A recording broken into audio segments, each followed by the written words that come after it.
आजकल एक बाबा जी का चल रहा है ना, कहीं के बार कार्ड क्या है, बार कार्ड कहीं के रखो देर बार कट। यार अब एक बार पता नहीं कहाँ से लाते हो तुम लोग। मैं बाबा जी मान नागौर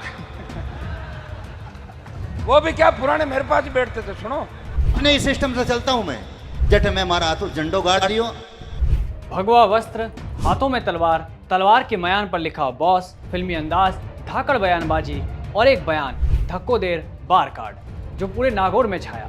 यह है भगवा पहने हुए शख्स जिसका नाम कुशल गिरी महाराज है। फिलहाल चर्चाओं में है। चर्चा की वजह है ये तस्वीर। इन तस्वीरों को नागौर सांसद हनुमान बेनीवाल ने शेयर किया। बेनीवाल ने लिखा कि नागौर से जोधपुर जाने वाले राष्ट्रीय राजमार्ग पर स्थित कृष्णा गौशाला में रहने वाले कुछ आपराधिक प्रकृति के लोगों ने बस में बैठे बच्चों और महिलाओं तथा अन्य यात्रियों पर हमला किया।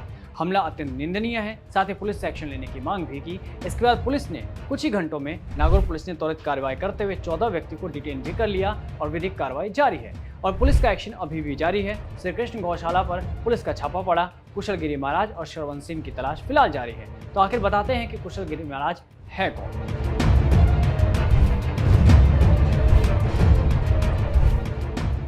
कुशल गिरी महाराज जो बॉस के नाम से मशहूर हैं, वैसे तो ये नागौर में विश्व स्तरीय गौशाला चलाते हैं। गायों के लिए आईसीयू से लेकर एम्बुलेंस और उसकी सेवा में 300 से ज़्यादा लोगों की टीम लगी है। लेकिन कुशल गिरी को सबसे ज़्यादा पहचान गौशाला से नहीं, उनके डायलॉग और उनके अंदाज ने दी। जानकारी के मुताबिक कुशल गिरी महाराज का जन्म नागौर जिला मुख्यालय के राठौड़ी कुआं मोहल्ले में हुआ। जयनारायण सांखला के घर उनका जन्म हुआ। कुशाल सिंह सांखला 5वीं पास है और माली जाति से ताल्लुक़ रखते हैं।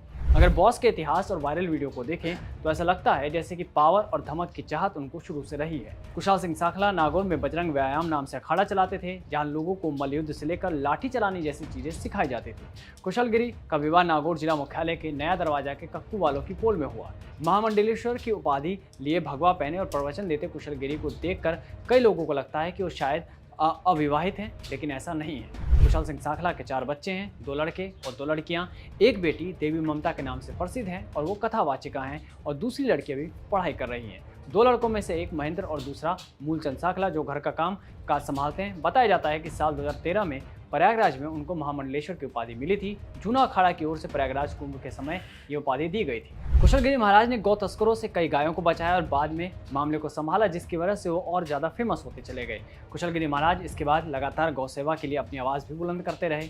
वहीं कुछ मीडिया रिपोर्ट्स के मुताबिक स्वामी कुशल गिरी महाराज को 2008 में पाली के पास देसूरी में एक घायल गाय की बछड़ी मिली। वो उसे नागौर ले आए, इलाज कराया, उसे स्वस्थ किया। 2008 में मिली इस बछड़ी का नाम कामधेनु रखा गया और जब उसकी मृत्यु हुई तो भव्य शोभा यात्रा के साथ उसकी अंतिम यात्रा भी निकाली गई थी। नागौर में स्थित कुशल गिरी महाराज के विश्व स्तरीय गौशाला में ऑपरेशन थिएटर से लेकर आईसीयू तक की व्यवस्था की गई है। गायों को लाने और ले जाने के लिए 40 के करीब एम्बुलेंस है। सिर्फ राजस्थान ही नहीं, देश के कई राज्यों से भी बीमार पशुओं को यहाँ लाया जाता है। सिर्फ गाय नहीं और भी पशुओं को यहाँ पे लाया जाता है।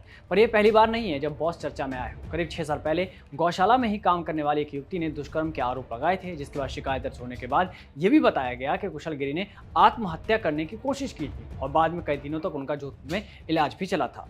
अब एक बार फिर से कुशल गिरी महाराज चर्चाओं में है। अब देखना होगा कि पुलिस क्या एक्शन लेती है।